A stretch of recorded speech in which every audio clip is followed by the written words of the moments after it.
bem com vocês? Estamos gravando mais um vídeo para o nosso canal aqui da ABA, da Associação Brasileira Addisoniana. Estamos aqui com a doutora Aline Moraes, que além de médica endocrinologista, né, do hospital aqui da UFRJ, é pesquisadora também. E como vocês pediram, da insuficiência adrenal secundária, né, a doutora Aline, eu quero agradecer desde já por você ter aceitado o convite para esclarecer sobre a insuficiência adrenal secundária, que é tão pouco divulgada, né, e tem poucas informações. Então, muito obrigada, viu? Eu que agradeço. Então, vamos lá. O que é insuficiência adrenal secundária? Bom, a insuficiência adrenal secundária é um problema no eixo hipotálamo hipófise adrenal, onde o problema ele se aloja na glândula hipófise. Então, o nome secundário, ela se refere, por exemplo, a um probleminha que aconteceu na glândula hipófise, e alguns autores até colocam como terciária o comprometimento da região hipotalâmica. Mas do ponto de vista prático, quando a gente vai fazer a abordagem desse paciente, a gente acaba se referindo a esses dois comprometimentos, hipofisário e hipotalâmico, como secundária. Né? O nosso grupo de pesquisa, inclusive, até utiliza uma terminologia chamada central. Né? Então, a gente acaba abordando esses pacientes com um comportamento semelhante. Então, o comprometimento da glândula hipofisária e do hipotálamo vai gerar uma diminuição dos níveis de ACTH e, consequentemente, uma redução da produção e secreção do cortisol. Então, a insuficiência adrenal é por uma deficiência da secreção de ACTH ou do CRH produzido pelo hipotálamo. Entendi. E qual a diferença entre a insuficiência adrenal primária e a secundária? Então, na insuficiência adrenal primária, o problema está diretamente na glândula adrenal, nas adrenais. Então, você tem uma deficiência primária desse hormônio do cortisol, e essa deficiência do cortisol vai fazer um estímulo no hipotálamo para a produção de CRH, que vai estimular a apófise a produzir a CTH. Então, o cenário que encontramos na insuficiência adrenal é a deficiência do cortisol, mas que esses pacientes apresentam um excesso de ACTH. Certo. A insuficiência adrenal secundária é manifestações de quais doenças? Bom, existem várias causas que podem levar a uma diminuição do ACTH.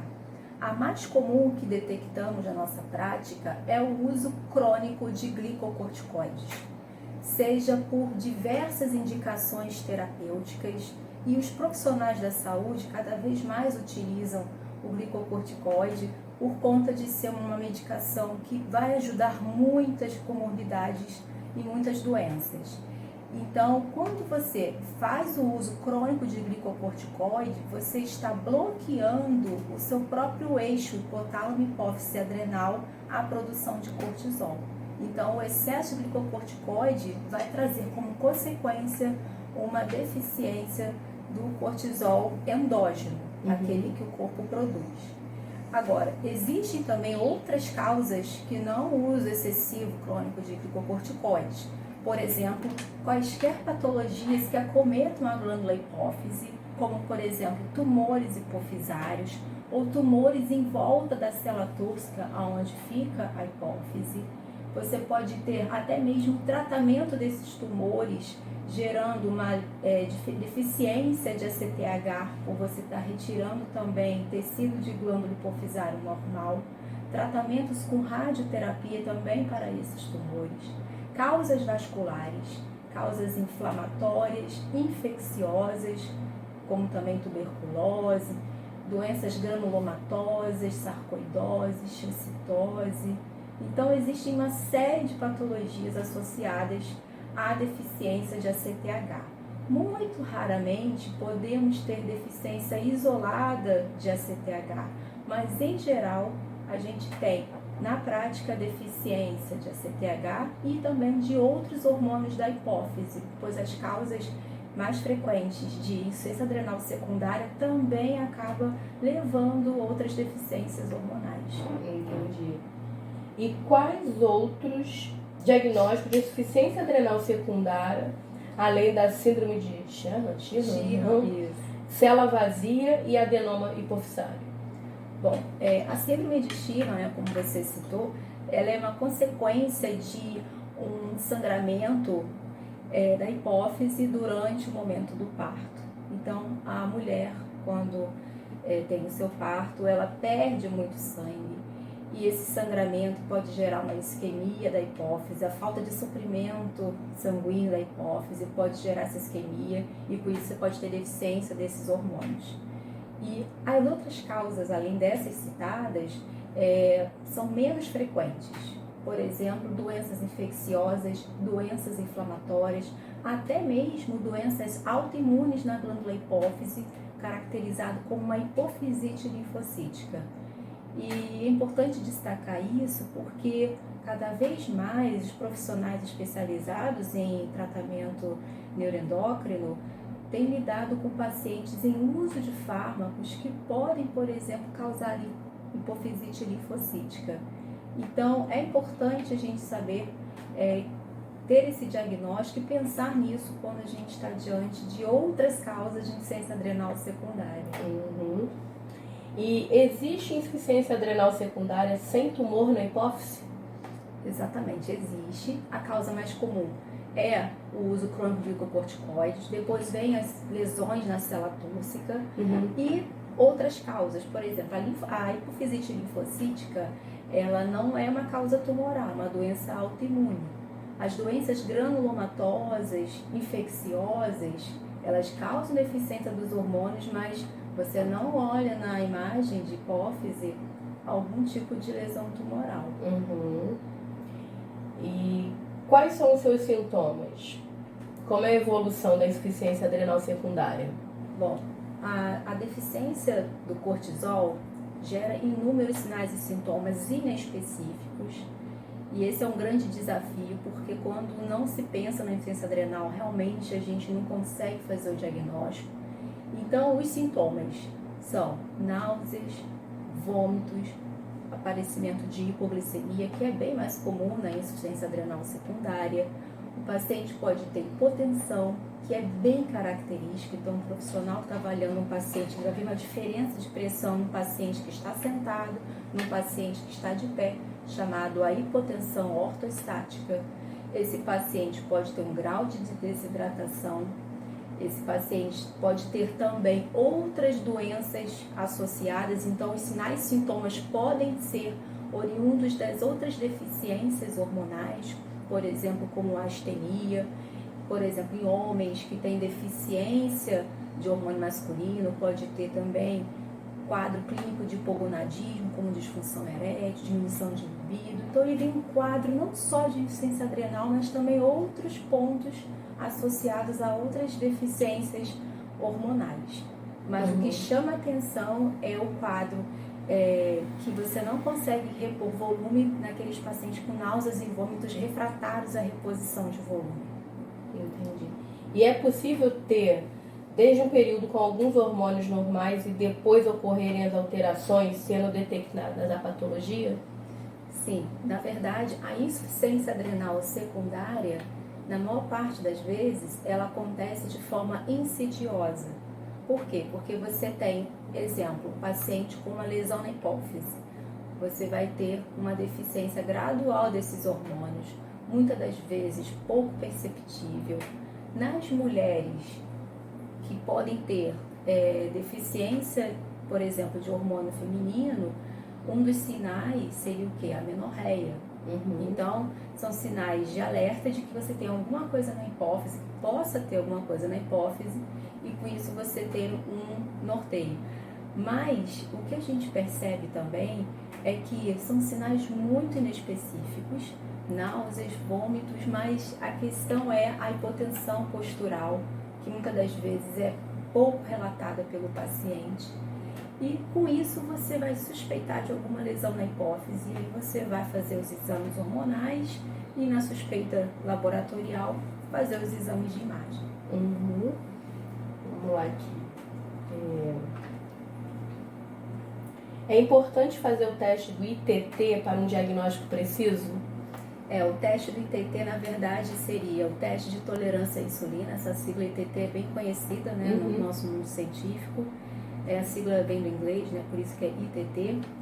Que, na realidade, é importante entender o racional desse teste. É importante, sim, para o diagnóstico de insuficiência adrenal secundária.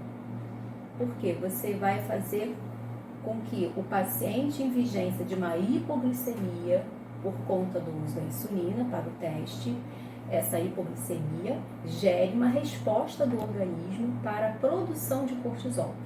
Se o paciente tem uma deficiência de cortisol, esse cortisol não vai ser estimulado durante o período da hipoglicemia, que é fundamental para a gente avaliar a resposta. Então, a gente está fazendo um teste de estímulo para pesquisar uma deficiência. Então, é um teste que a gente utiliza, é um teste que hoje, em lugares de referência, é um teste seguro. Existem algumas contraindicações, por exemplo, pacientes com um peso inferior a 20 quilos, história de epilepsia, paciente com suspeita ou confirmação de doença cardiovascular. Nesses casos, não podemos fazer o ITT e lançar mão de um outro teste, o teste da cortrosina, por exemplo.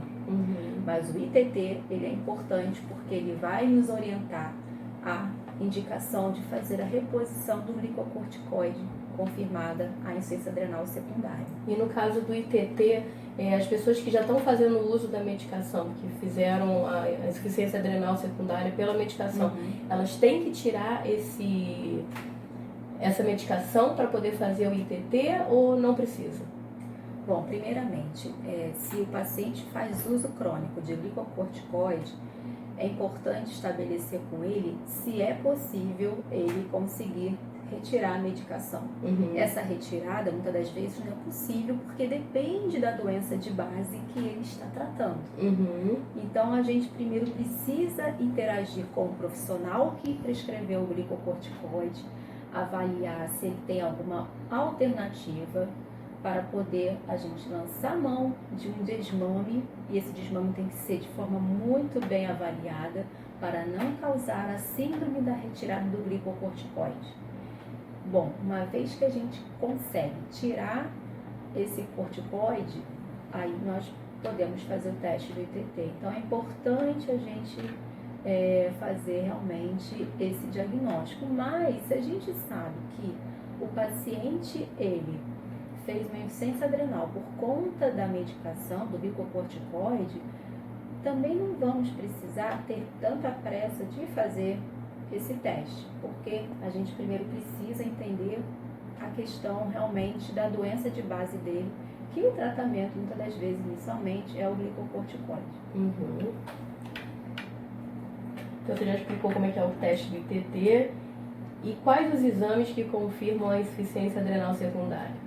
Bom, então, para a confirmação, nós temos o teste do ITT, que é o teste mais utilizado, é um teste que o profissional que faz o exame, ele está ao lado do paciente, o paciente fica de repouso, o cálculo da dose da insulina é de acordo com o peso, então esses pacientes são pesados durante o exame, para poder você fazer esse cálculo. Dependendo do peso do paciente ou de alguma doença que cause resistência à insulina, doses maiores ou menores de insulina deverão ser administradas.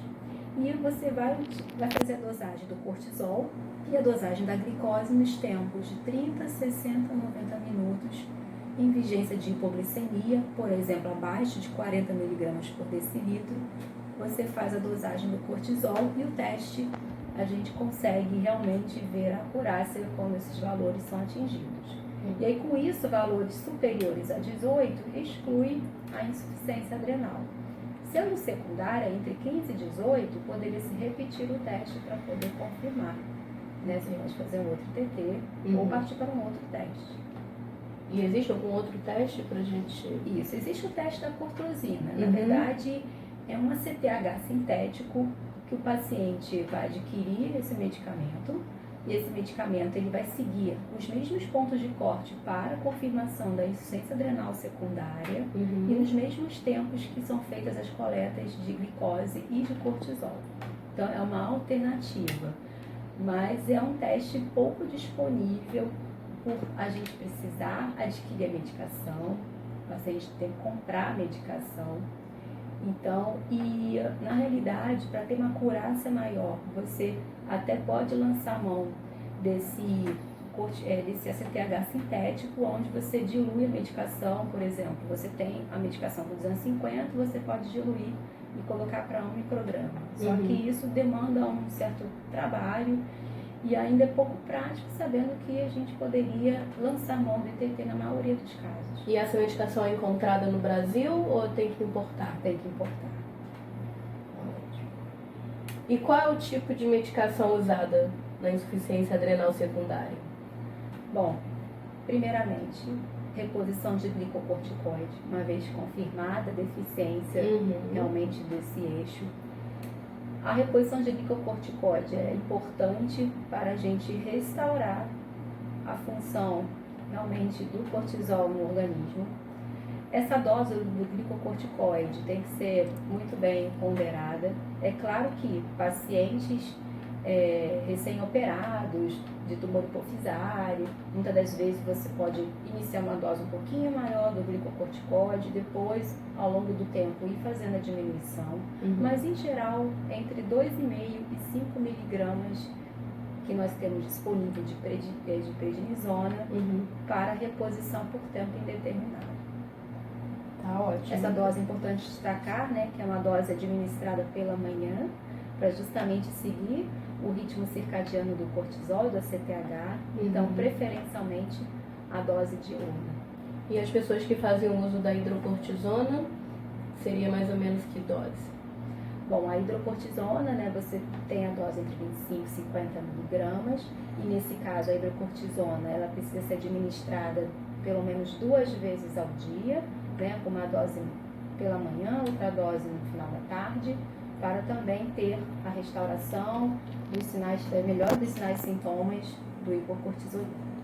Tá ótimo, então. Muito obrigada, Aline, pelas suas informações. Imagina. Acho que vai ser de grande ajuda, já que a insuficiência adrenal é tão pouco divulgada, né, principalmente a secundária. Então a gente tem que agradecer bastante a doutora Aline aqui, que hoje é uma grande parceira nossa aqui, parceira da ABA, que está nos ajudando bastante. Obrigada.